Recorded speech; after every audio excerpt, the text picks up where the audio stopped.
Nabi memberikan wejangan, orang yang terakhir hadir di majelis ini adalah orang sebagai penghuni surga. Kemudian sahabat bertanya-tanya, dalam hatinya mungkin orang yang terakhir hadir di majelis ini Abu Bakar, atau Umar, atau Utsman, atau Ali. Ternyata tidak sama sekali pikiran sahabat itu keluar. Ternyata yang hadir adalah Abdullah bin Salam, orang yang pada saat itu sendalnya pun dipegang. مولاي صل وسلم دائما أبدا على حبيبك خير الخلق كلهم. Assalamualaikum warahmatullahi wabarakatuh. Hamdan wa syukran lillah, wassalatu wassalamu ala rasulillah Muhammadin ibni Abdillah wa ala alihi wa sahbihi wa mawala, wa la hawla wa la quwata illa billahil aliyil azim. Shaimin wa shaimat, hadirin yang dirahmati Allah subhanahu wa ta'ala di mana saja kita berada, mudah-mudahan kita selalu dalam lindungan Allah subhanahu wa ta'ala. Manusia hadir di dunia bukan hanya sekedar tumbuh, berkembang, lalu mengalami kematian. Manusia bukan hanya berkembang biak, kemudian mengalami kepunahan. Akan tetapi manusia diberikan akal dan pikiran, sehingga dia bisa berpikir mana yang baik dan mana yang buruk. Yang membedakan antara manusia dengan binatang adalah akal. Yang membedakan manusia dengan makhluk lain, dengan para malaikat, adalah manusia diberikan akal dan pikiran. Maka dari itu, muliakanlah akal yang diberikan oleh Allah subhanahu wa ta'ala. Para ulama memberikan nasihat kepada kita semua bagaimana cara memuliakan akal kita. Salah satun tajidul akal, 3 tanda bagaimana kita memuliakan akal kita. Para ulama terdahulu bagaimana beliau berpikir. Selama dia berpikir adalah selama itu mencari keridhaan Allah subhanahu wa ta'ala. Yang pertama adalah mujalasatul alal ulama.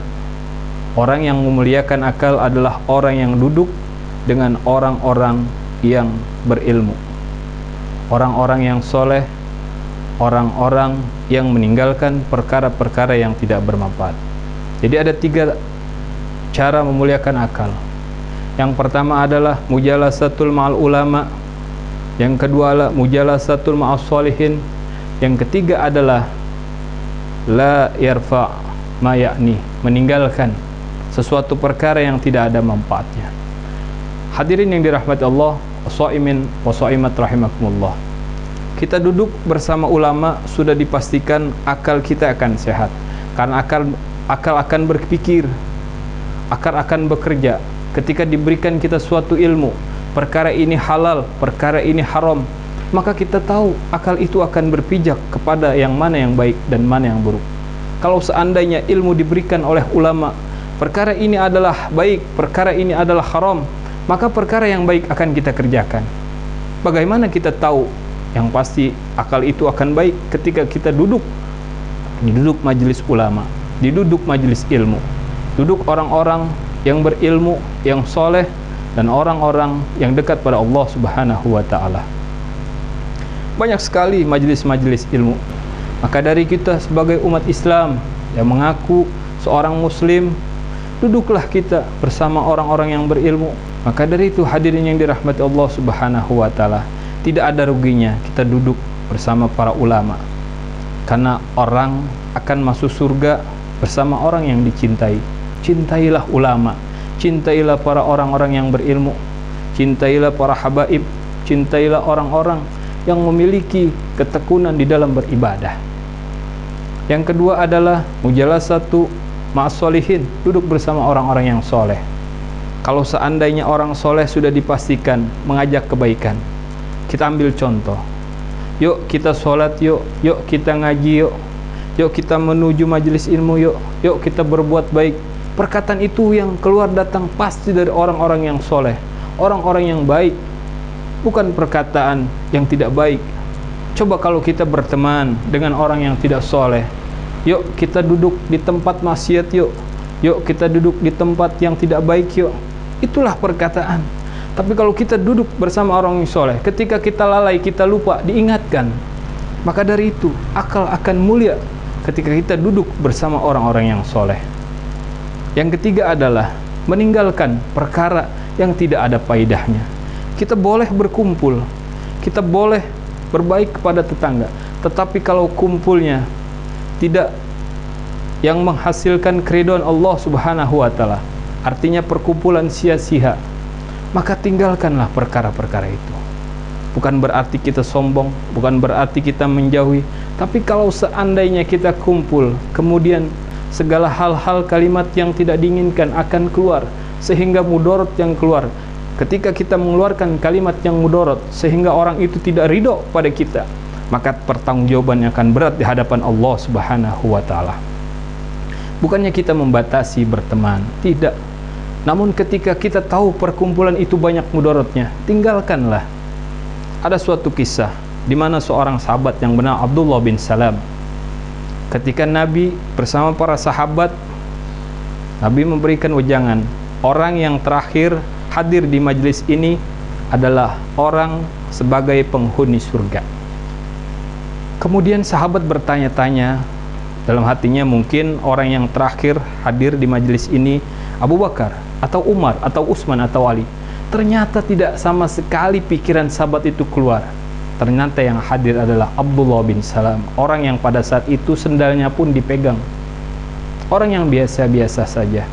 Kemudian itu salah satu sahabat heran, sehingga dia ingin mengecek apa sih amalan orang ini, sehingga Rasul katakan dia adalah calon penghuni surganya Allah Subhanahu wa taala.